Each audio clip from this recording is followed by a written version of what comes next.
Guys, what's up? It's your boy Chuckles back at it again, coming at you with another Airsoft Explained video. This time we're going to be talking about pistol types. What do all these fancy acronyms mean? I'm going to explain it to you right now.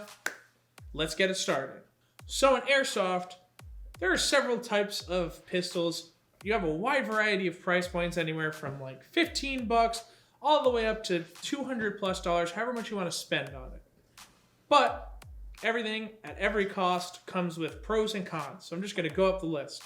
There are several types of pistols in the airsoft market. You have spring pistols, you have the non-blowback pistols, you have simulated blowback pistols, full blowback pistols, and AEPs, automatic electric pistols.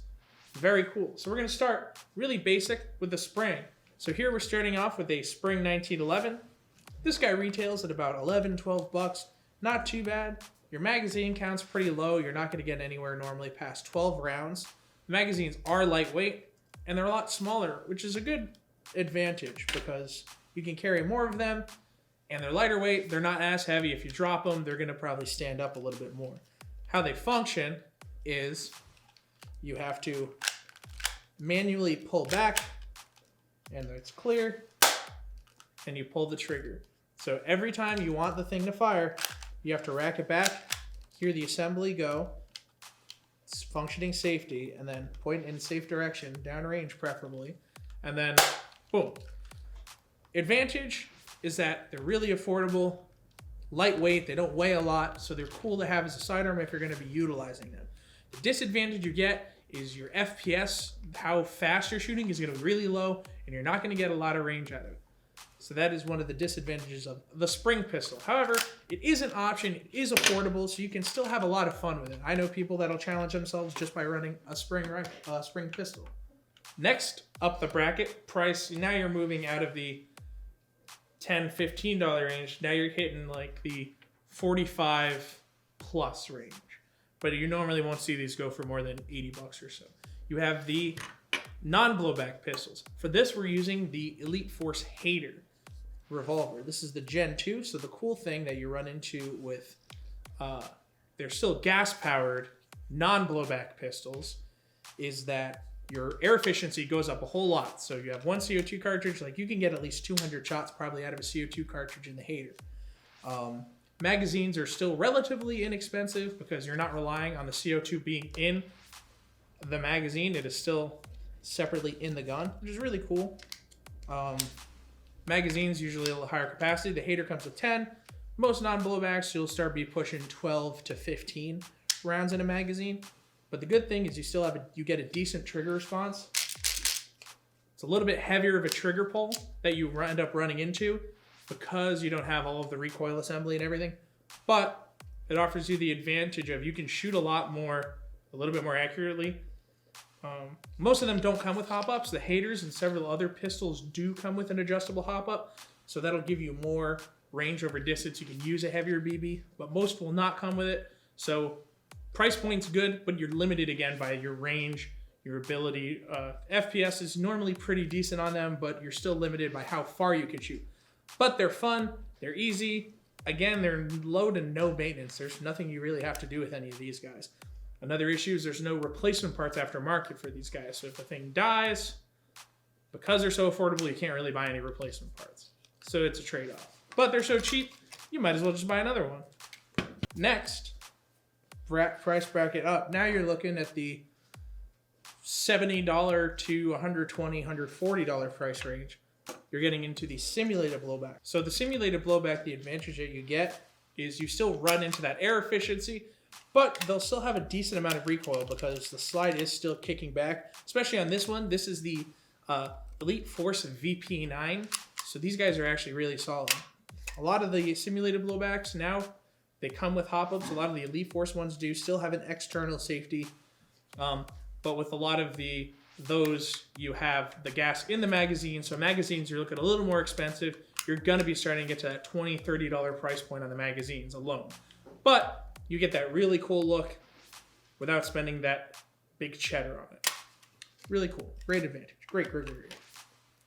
But again, you run into the issue of replacement parts, again, are not going to be readily available for them. You're at that affordable price point. Now, let's get to the big stuff. You can see gas blowback full pistols go for as low as 80 bucks, but the more money you spend, the more you're gonna get out of it. Right here for you, we have the CZ Shadow 2. This guy was voted the most popular airsoft pistol of 2019. These pistols are full metal construction. A lot of pistols that are gas blowback, you'll run into at least the slide being metal. If not, the entire gun will be metal or aluminum or whatever, or it's a high density polymer. So it's really cool. These guys, the Fullblowbacks, are powered by gas, so green gas or CO2, or you could do compressed air. But the advantage you get is that it's just like the real thing. Function, form, everything. Takedown is pretty much the same. You can pull the slide back on any of these pistols, Glocks, whatever, and it's going to look almost exactly the same way.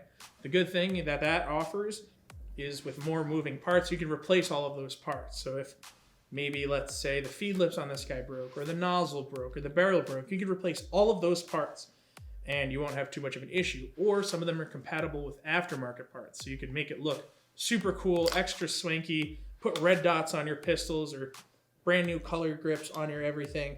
Barrels are normally threaded.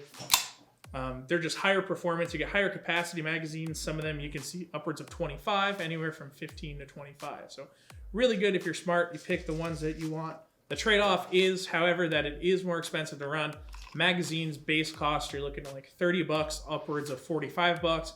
But you can also sometimes get extended mags for some guns, and that'll make it 50 rounds and a whole ton of fun. Movie production companies, law enforcement, and even people just that want to train with an airsoft version of what their real pistol is, purchase these because of the look, feel, realism. If you had a real Glock, a whole lot of 9mm is going to be much more expensive than you buying the airsoft Glock and shooting BBs, everything, all your holsters, everything is going to be compatible, and you're saving a lot of money. It's a lot cheaper. You could buy 5,000 rounds of BBs for like 15, 16 bucks. You cannot nearly spend any amount of money like that on actual 9mm rounds. So really cool feature, great for training. You can get yourself squared up. All the mechanics are going to be the same as the real thing. Last but not least, we have the AEP, the automatic electric pistol. Now, the cool thing about these guys is they don't normally do safe. You have semi and you have auto, which is really cool. Unfortunately, a lot of like the regular pistols, there aren't a lot of readily available replacement parts. 1, 2, and they're not easy to pull apart.